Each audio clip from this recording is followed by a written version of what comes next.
मानव सर्वोपरि है, क्योंकि सभी जीवों से मानव को चिंतन करने, अच्छे बुरे का समझ, धर्म अधर्म, पाप पुण्य, कर्म कर्म, किए या न करने वाले कर्म का परिणाम, दुष्परिणाम का समझ अधिक है। तो मनुष्य अपनी मानवता जीवन यानी मनुष्य देह पाकर जन्म मरण से मुक्ति पाने का सब जीवों में उत्तम साधन है। अब हम थोड़ा सा आपको एक दृष्टांत से बताने का प्रयास करेंगे कि सिद्धार्थ, जो कि बचपन का नाम है, जो एक राजा का बेटा था, भला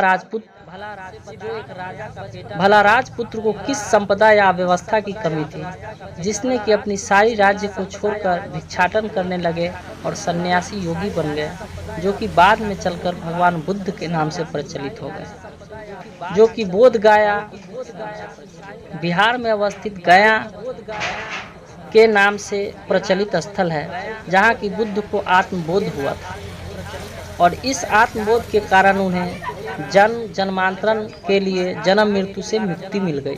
साथ ही उनमें ऐसा तेज प्रचलित हुआ कि उनके द्वारा पूरे दुनिया को प्रकाशमय किया गया। जो कि उनके साथ एक घटना घटी, वह यह कि प्रसेनजीत नाम का एक राजा था, जिसके राज्य में अंगुलीमाल नाम का एक डाकू रहता था, जिसने कि 1000 आदमी को हत्या करने की ठानी थी और गिनती के लिए हत्या करने के बाद आदमी का अंगुली काटकर माला बनाकर पहन लेता था।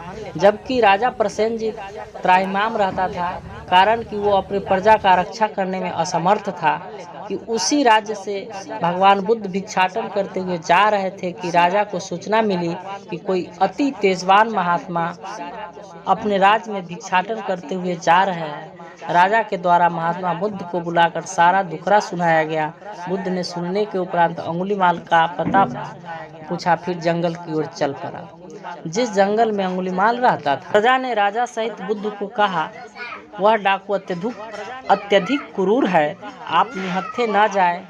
लेकिन उन्होंने बिना कोई परवाह किए जंगल की ओर चल पड़े।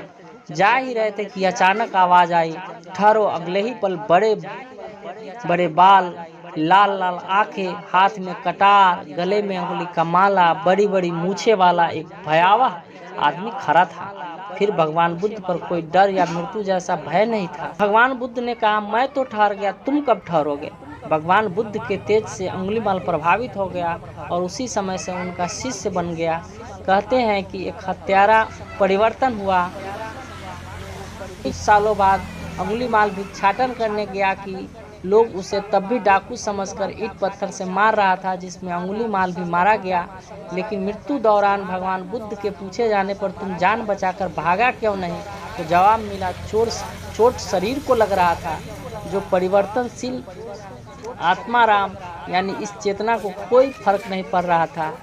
ये होता है आत्मबोध, आत्मज्ञान, मोक्ष, जन्म मरण से मुक्ति। तो वीडियो कैसी लगी कमेंट जरूर करें। हाँ, एक घोषणा, वीडियो पर पहली बार है तो सब्सक्राइब करना ना भूलें। मिलते हैं अगले वीडियो में इस उद्घोष के साथ कि जीव का कल्याण हो।